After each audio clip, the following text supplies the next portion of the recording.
trabalho há muitos anos já com o corpo, a mente, a alma, e eu acredito que cada pessoa carrega dentro de si uma sabedoria muito profunda, uma centelha viva que deseja florescer. E o meu propósito é construir pontes para que cada pessoa consiga construir o seu próprio poder pessoal. Esse podcast nasce como um convite para você observar, sentir e despertar essa força que existe dentro de você.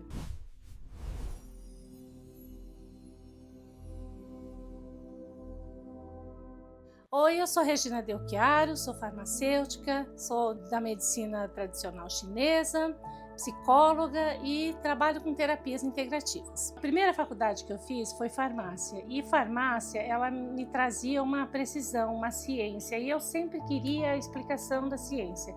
Só que a ciência, ela me dava sempre um vazio de ter algo mais e que não era visto. E eu acho que eu fazia também a questão da ciência para provar para os outros, né? Então, olha, isso daqui quase como se eu quisesse conquistar as pessoas, né? Isso é científico. Mas aí a vida foi me encaminhando para aquilo que não precisa ser ciência, mas pode ser experimentado, pode ser sentido e que não deixa de ser verdadeiro, porque funciona. Então, quando eu estava ainda trabalhando como farmacêutica, eu vi uma farmácia homeopática em frente da onde eu trabalhava e fui lá conhecer. E quando eu vi, eu como um olhar mais científico, achei um absurdo isso. Aqui não tem nada, não tem droga nenhuma, isso aqui está muito diluído. Aí elas começaram a me dar toda a teoria, como que funciona, a questão de energia, e aquilo começou a me conquistar, e eu via resultado na experimentação daquilo.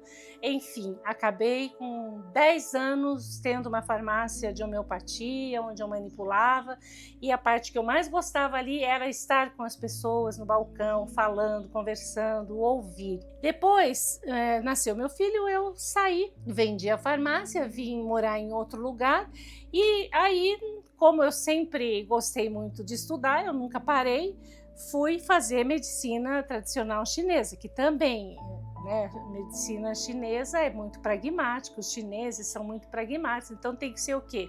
Observação e experimentação. Eu me especializei também na China, conheci toda a metodologia deles e trouxe isso para cá e abri um consultório para trabalhar com medicina chinesa, da forma como eles trabalhavam lá na China. Eu comecei a fazer outros cursos de bioenergética, trabalhando muito o corpo, sempre trabalhando o corpo.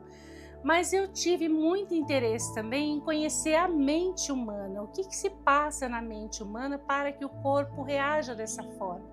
Foi aí então que eu procurei a psicologia, e com a psicologia eu também fui com várias outras terapias integrativas, ciências ocultas, e esse foi o caminho que eu fiz e que estou até hoje. Hoje o que eu tenho como psicóloga, além da clínica que eu atendo o particular, numa abordagem mais voltada para a psicologia também junguiana, mas não é só essa psicologia junguiana. Também faço uma abordagem mais sistêmica, onde pode atender famílias e tudo mais, isso dentro da clínica. Mas uma coisa que eu amei fazer e que eu sempre gostei é trabalhar com grupos. Hoje eu tenho esse espaço na natureza, num terreno assim que eu não tirei uma árvore, construí a casa e atrás eu deixei toda uma floresta, que eu faço esses encontros. E aí a gente experimenta fazer parte dessa natureza, estar integrado, se conectar a essa natureza como sendo natureza. Porque nós humanos muitas vezes esquecemos que nós somos a natureza. Nós fizemos no ano de 2024 12 encontros, um por mês. Então no começo era uma introdução sobre o que a gente estaria fazendo ali naquele dia.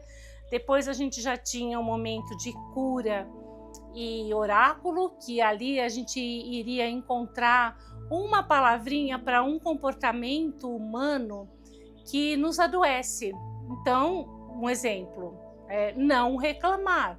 Quem reclama muito fica com o rosto cheio de rugas, vive doente. Então, não reclamar, compreender, aceitar, né? A gente envelhece se a gente ficar reclamando. Então, isso é uma cura que a gente pode fazer. Quando a gente adoece, sempre tem essa pergunta: o que posso fazer para me curar? Então, isso pode ser um ponto. Então, cada encontro a gente encontrava uma palavrinha para inserir naquilo que a gente podia fazer para nos curar. E depois também a gente fazia uma espécie de um oráculo, assim, com umas mensagens que a nossa mão psíquica, que nada mais é do que o nosso inconsciente, ia lá, pegava as frases, lia aquilo lá, respondia às vezes a uma pergunta que você faz, ou às vezes alguma situação da vida, ou às vezes alguma coisa até que você ainda ia passar. Depois era uma espécie de uma meditação, mas baseada na imaginação ativa, conceituada por Jung, onde a gente vivenciava um arquétipo, uma mitologia, para ver o que aquilo podia trazer para a gente, ou como um insight, ou como alguma resposta, ou mesmo como simplesmente um relaxamento, um se conectar com a nossa própria respiração. Porque quando a gente se conecta com a nossa respiração, a gente se conecta com a gente mesmo, porque a gente volta para dentro e a gente fica presente. Isso torna-se presença. E disso tudo, então, nasceu o livro, uma forma de expandir aquilo que para aquele grupo funcionava, mudava uma perspectiva de olhar, de vida das pessoas. Inclusive, pensar nesse sentido mesmo, que nada muda, as pessoas não vão mudar, as coisas no mundo não vão mudar, mas o seu olhar pode mudar. Então, esse livro ele traz essa perspectiva de você poder mudar o seu olhar quando você olha para dentro de você mesmo. Ele é um convite para trazer presença, conhecimento e transformação. Cada capítulo você vai encontrar um QR Code que você vai acessar a meditação, a imaginação ativa que a gente fazia nos encontros. E aí você pode ler o livro vivenciando o encontro. Cada capítulo é como se você estivesse presente nesse encontro. A ideia é a gente se conectar com a nossa essência, cada um se conectar com a sua essência, com a sua presença. Então, uma técnica que a gente pode desenvolver, o que é? Fazer a observação consciente. E como que a gente respira consciente? Feche os olhos um pouquinho, inspire e solta o ar bem devagar, de preferência no dobro do tempo da sua inspiração. E nesse momento você vai sentir a sua presença. Você começa a observar dentro de você o que é que está te chamando. Qual o chamado que a vida está fazendo para você nesse momento? Então, se você gostou de estar presente com você mesmo, nessa respiração consciente, eu vou te fazer um convite. Siga o meu canal, curte, compartilha, se isso tudo fez sentido para você. E se você for daqui de São Paulo e tiver interesse em participar dos encontros presenciais, entre em contato comigo através do link que está na descrição, ok? Um abraço e até o próximo episódio.